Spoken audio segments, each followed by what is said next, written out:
Hey everybody, and welcome back. Today we're going to be talking to a couple of my special guests, my friends, two people that are in charge of the major work streams producing what we call content for that particular event. And so here in studio, I've got my friend Ed joining me. Hi there. I am so excited for this episode. We have a passion for content and we're excited to share it with you. And it's not just me. We also have my favorite colleague from the UK, Alex. Why, thank you, Ed and Rick. I'm excited too, just slightly less because obviously I'm British, but always happy to talk about content any time of day. Thanks for having me. Thanks again for joining us remotely from the UK. We appreciate you staying up late to be able to chat with us here in the studio. Content-wise, if we're looking at different session types, I believe is the proper terminology, the first one everyone gravitates towards is called breakouts. And so Ed, you're in charge of that particular work stream. Why don't you share a little bit of flavor about what's going on with breakouts?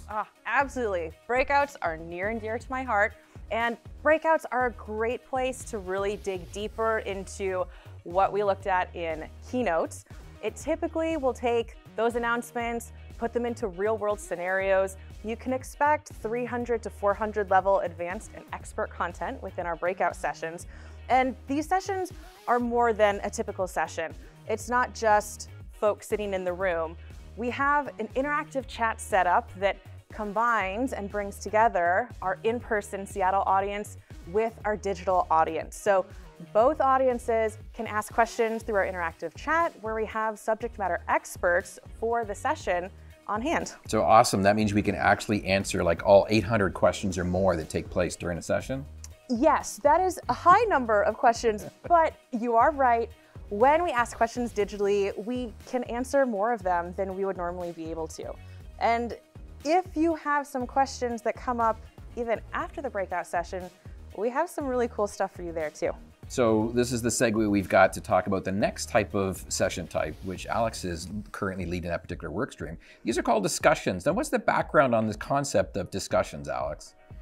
Well, look, we love breakouts and nothing will change that. However, if you're anything like me, you probably miss that interactivity on a slightly smaller scale. So interactive sessions like discussions are so ideal to bring together a smaller group. So we're thinking kind of probably less than 80 in person in Seattle, plus the digital audience too, powered by Microsoft Teams, of course, in the hybrid magic that it offers.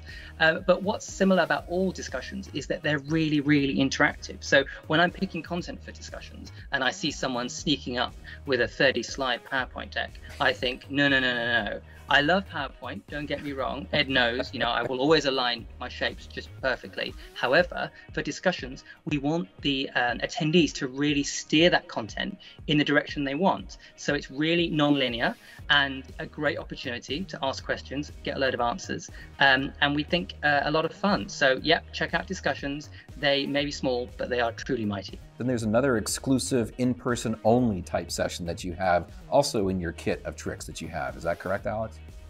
Yes, it's quite a big kit of tricks, powered by a lot of other friends and people working truly very hard. Labs is the one that springs to mind initially. So we know that you want to hear the stuff, you want to, then take it to the next level and really experience it for yourself.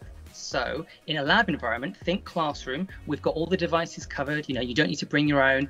We've got our proctors there who can take you through these scenarios at your own pace.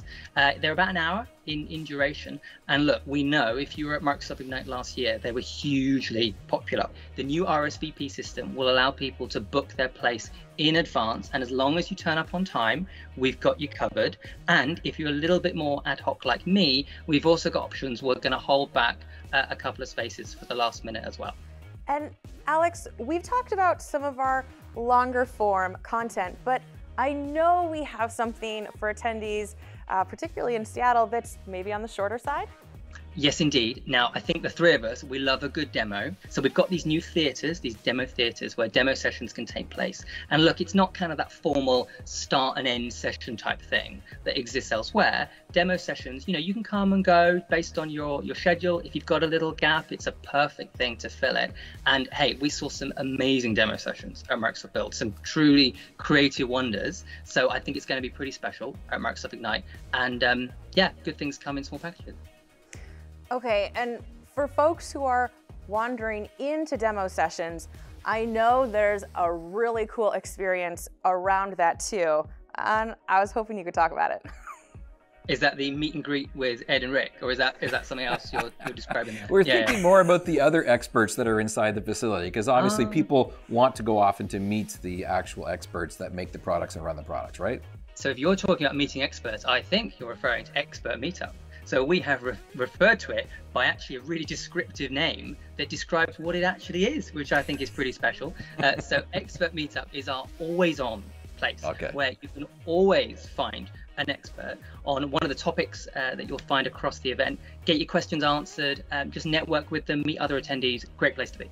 Excellent. Well, I want to thank you both so much for sharing a little bit behind the scenes about what type of content you're going to be able to take a look at while you attend Microsoft Ignite in person and also online. We also talk about during this Microsoft Ignite Unplugged is a little bit about the flavor around Microsoft Ignite with the Seattle experience that happens to be there. And this time, in this episode, I'm going to focus on two things. The first one is around photography. If you're interested, one of the most iconic places to go off and take a photo is this place called Cary Park. It's a public park in the Queen Anne neighborhood that gives you a beautiful downtown view with the Space Needle, the buildings, but more importantly, Mount Rainier and the Olympic Mountains in the background. So if we got a good clear day, you might want to take a hike up to Cary Park for this iconic moment.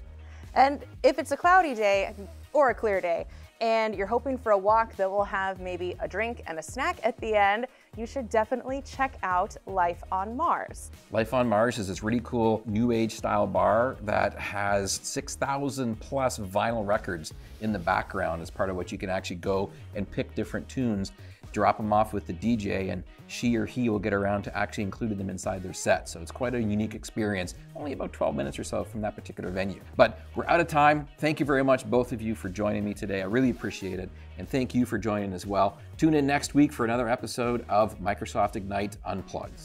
Catch you then.